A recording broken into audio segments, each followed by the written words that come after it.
The starting gun has been fired. The coalition has drawn an electoral line in the sand with its budget reply. Back to basics. No nonsense and to the point. And striking to the heart of what Australians want.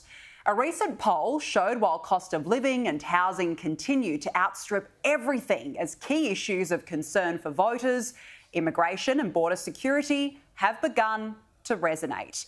The issue has risen from 8% in October to 13% just 4 months later. And this is where Peter Dutton delivered last night, identifying cost of living, housing, immigration, energy, and even domestic violence, security and crime as key. All the issues Labor has left open, despite the government being elected on its cost of living platform. Almost 2 years ago, Prime Minister Albanese was elected promising a reduction of $275 each year in your power prices, cheaper mortgages, and that you would be better off under a Labor government. All of those promises have been broken. And this government has been focused on the wrong priorities. It started with the Prime Minister's voice referendum. Under this Prime Minister, the great Australian dream of home ownership has turned into a nightmare. Even finding somewhere to rent is near impossible. There is no doubt the housing crisis has become an acute vote-driving issue. Already first home buyers are at their lowest levels in over a decade, while approvals are at 20-year lows.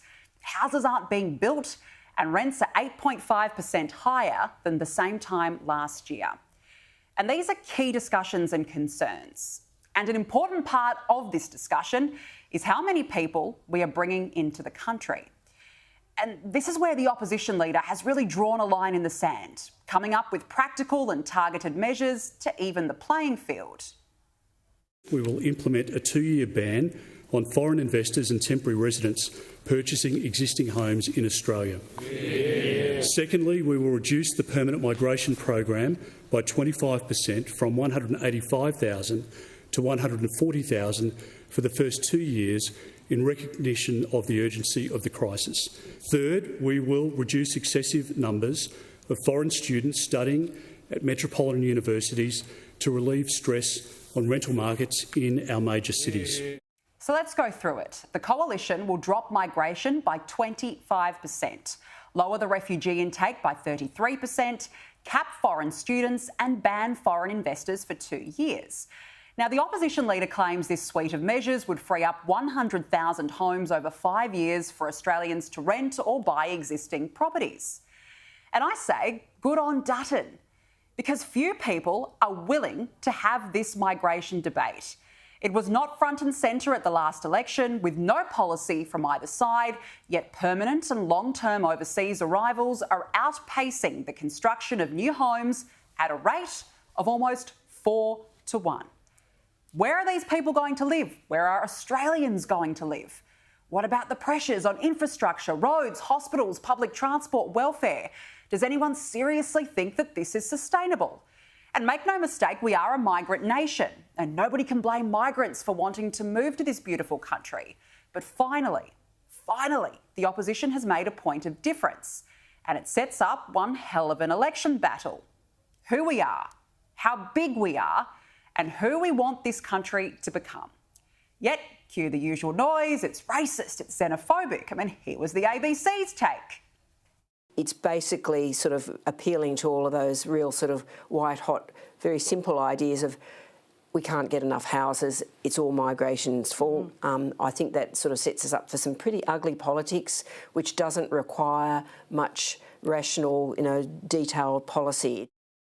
And it goes on. Peter Dutton wasn't even given a chance in his interview on 7:30. Australia first doesn't sound like a very Australian-type thing to say. Well, there are countless families I've spoken to as I've gone around the country.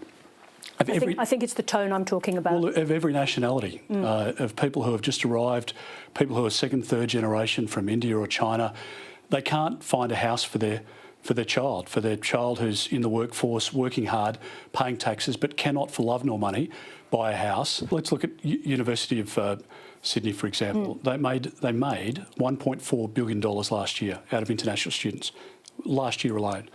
47% of their students on campus are international students.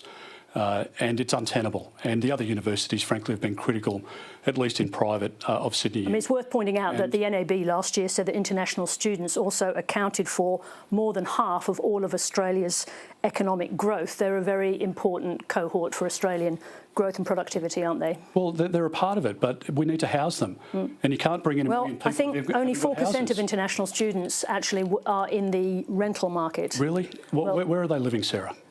I'm not an expert in... No, obviously. What a disgraceful performance by the ABC, and good on Dutton there. I mean, seriously. Why should we be made to feel bad for wanting to get existing Australians into homes? Now, Labor's response today was very telling. It's a tough decision, but it's a necessary one to help Australians achieve their dream of home ownership. He was the minister who presided over a chaotic system, a system that we are getting under control, and the system didn't have integrity in it. The PM there not saying as such that Peter Dutton is wrong to roll back migration numbers, because they know it is a concern to people. Now, Albo can say Labor is getting the system under control, but that's not right. Labor proposed to cut migration, but in their own budget were forced to revise up their net migration numbers for this financial year, from 375,000 to 395,000.